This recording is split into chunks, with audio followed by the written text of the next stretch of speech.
और सामूहिक मामलों, अंतर्राष्ट्रीय संबंधों और विषयों के अंदर नियम और कानून बनाया गया। और ऐसा कानून बनाया कि बड़े बड़े विद्वान, बड़े बड़े बुद्धिमान सोच विचार और जीवन भर के अनुभव के बावजूद कठिनाई से उसकी गहराई तक पहुंच सके। वह मौनधारी शांति प्रिय सौदागर, जिसने जीवन में कभी तलवार न चलाई थी, कभी कोई सैनिक शिक्षा प्राप्त न की थी, यहाँ तक कि जो जीवन में केवल एक बार एक लड़ाई के अंदर दर्शक के रूप के अंदर सम्मिलित हुआ था, देखते देखते वो एक ऐसा वीर और एक ऐसा सेना का कमांडर बन गया जो युद्धों के अंदर अपने स्थान से एक इंच न हटा। ऐसा महान सेनापति बन गया जिसने 9 वर्ष के भीतर समस्त अरब देश को पराजित कर लिया। ऐसा मिलिट्री लीडर बन गया कि उसकी पैदा की हुई सेना व्यवस्था और युद्ध प्रवृत्ति के प्रभाव से निहत थे अरबों ने कुछ ही वर्षों के अंदर संसार की 2 महान सैन्य शक्तियों रूम और ईरान को उलट कर रख दिया। ये अलग थलग रहने वाला शांति प्रिय व्यक्ति, जिसमें किसी ने 40 वर्ष तक राजनीतिक रुचि की गंध भी न पाई थी, अचानक इतना बड़ा सुधारक और नीतिज्ञ बनकर प्रकट हुआ कि 23 वर्ष के अंदर उसने 12 लाख वर्ग मील के अंदर फैले हुए मरुस्थल के असंगठित लड़ाकू अभियान, उद्दंड, असभ्य और सदा आपस के अंदर लड़ने वाले कबीलों को रेल, रेडियो और प्रेस की सहायता के बिना एक धर्म, एक सभ्यता, एक विधान और एक शासन व्यवस्था के अधीन बना दिया।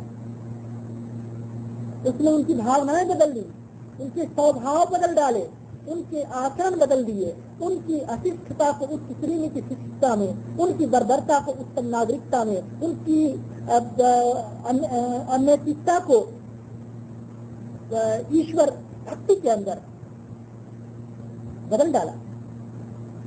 उस बांस जाति को, जिसकी गोद में शताब्दियों से किसी एक भी चर्च योग्य व्यक्ति ने जन्म नहीं लिया था, ऐसा बना दिया कि उसमें 1000-2000 महान मानव उठ खड़े हुए और संसार के धर्म, नैतिकता और सभ्यता का पाठ पढ़ाने के लिए संसार के अंदर चारों ओर फैल गए।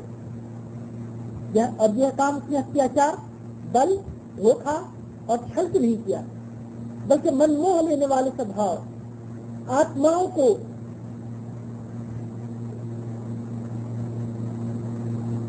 कबूल कर लेने वाली सज्जनता और मस्तिष्कों के ऊपर अधिकार जमा लेने वाली शिक्षा से किया। उसने अपने स्वभाव से शत्रुओं को मित्र बना लिया, दया और अनुकंपा से दिलों को मोह लिया, न्याय और इंसाफ के साथ हुकूमत की, हक और सच्चाई से कभी तिल भर न हटा, युद्ध में भी किसी के साथ विश्वासघात नहीं किया, अपने बुरे से बुरे शत्रुओं पर भी अत्याचार नहीं किया, जो उसके खून के प्यासे थे, जिन्होंने उसको पत्थर मारे थे, उसको वतन से निकाला था, उसके विरुद्ध समस्त अरब को खड़ा कर दिया था, यहाँ तक कि जिन्होंने दुश्मनी के जोश में उसके पिता का कलेजा निकाल कर चबा डाला था, उसको उसने विजित करके क्षमा कर दिया। अपने लिए कभी उसने किसी से बदला नहीं लिया। इस सब बातों के साथ उसके आत्म संयम का यह हाल था कि जब देश वहां का शासक हो गया, उस समय भी वो जैसा फकीर पहले था वैसा ही फकीर रहा। फूस के छप्पर में रहता था, चटाई पर सोता था, मोटा जूता पहनता था, निर्धनों जैसा भोजन करता था, उपवास तक कर जाता था, रात रात भर अपने ईश्वर की उपासना में खड़ा रहता था, गरीबों और मुसीबतों के मारों की सेवा करता था, एक मजदूर की तरह काम करने में भी उसने कभी संकोच नहीं किया। अंतिम समय तक उसने राजकीय दम और अमीरी की शान और बड़े आदमियों से अहंकार की तनिक की गंध भी नहीं पैदा हुई। यह एक साधारण व्यक्ति की तरह लोगों से मिलता था, उनके दुख दर्द में शरीक होता था, जनता के बीच इस तरह बहता था कि अजनबी व्यक्ति के लिए यह जानना कठिन हो जाता था कि इस सभा में जाति का नायक, देश का शासक कौन है। इतना महान व्यक्ति होने पर भी छोटे से छोटे आदमी के साथ ऐसा व्यवहार करता था कि मानो वो उसी जैसा एक मनुष्य है। जीवन भर के कठिन परिश्रम और प्रयत्न में उसने अपने लिए कुछ भी न छोड़ा, अपना पूरा तरका अपने समुदाय को प्रदान कर दिया। अपनी अनुयायियों पर अपनी औलाद के लिए कुछ भी हक न रहने दिया। यहाँ तक कि अपनी औलाद को ज़कात लेने के हक से भी वंचित कर दिया, केवल इस वजह से कि कहीं आगे चलकर उसकी औलाद ही को सारी ज़कात लोग देने में लग जाए। अभी इस महान व्यक्ति के चमत्कार समाप्त नहीं है। उसकी महानता का ठीक ठीक अनुमान करने के लिए आपको संसार पर सामूहिक रूप से एक दृष्टि डालनी चाहिए। आप देखेंगे कि अरब मरुभूमि का यह अनपढ़ मरुभूमि निवासी जो 1400 बरस पहले उस अंधकार में युग के अंदर पैदा हुआ था, वास्तव में नवीन युग का निर्माता और संपूर्ण संसार का नेता है। वह केवल उनका ही लीडर नहीं जो उसे लीडर मानते हैं, बल्कि उनका भी लीडर है जो उसे नहीं मानते, उनका भी लीडर है जो उनके ऊपर ताने करते हैं, उनका भी लीडर है जो उसके ऊपर एतराज करते हैं। उसको इस बात का बोध तक नहीं कि जिसके विरुद्ध वो मुंह खोलते हैं उसका मार्गदर्शन किस प्रकार उनके विचारों और भावनाओं में, उनके जीवन सिद्धांत और कर्म के नियमों के अंदर और उनके आधुनिक युग की आत्मा के अंदर विलीन हो गए। कल्पनाओं से आगे बढ़िए। आपको इस अशिक्षित व्यक्ति की लीडरशिप के व्यवहारिक फल संसार के कानूनों और तरीकों और मामलों के अंदर इस अधिकता से दिख पड़ेंगे कि उनकी गणना कठिन हो जाएगी। नैतिकता और सभ्यता, शिष्टता और स्वच्छता और पवित्रता के कितने नियम हैं जो उसकी शिक्षा से निकलकर समस्त संसार के अंदर फैल गए थे।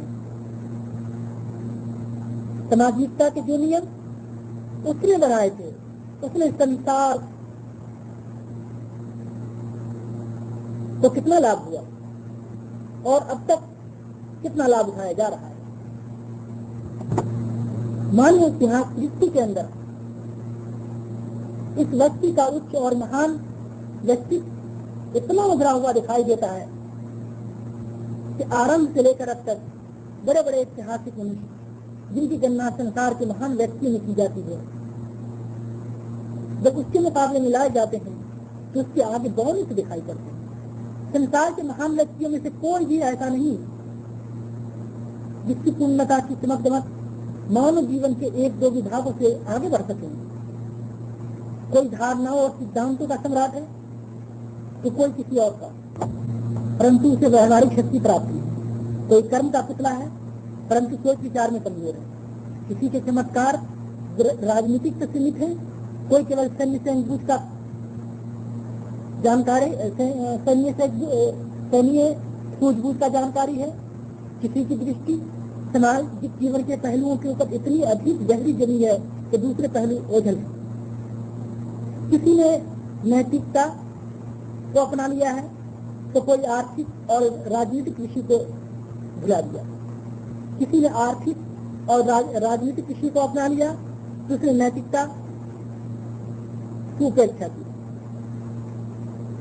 सारांश यह है कि इतिहास में हर ओर एक रूप वाला हीरो दिखाई देता है, परंतु अकेला एक ही व्यक्ति ऐसा है जिसमें समस्त गुण एकत्र हैं। वह स्वयं ही दार्शनिक भी है और स्वयं ही अपने दर्शन को व्यवहारिक जीवन में प्रचारित करने वाला भी।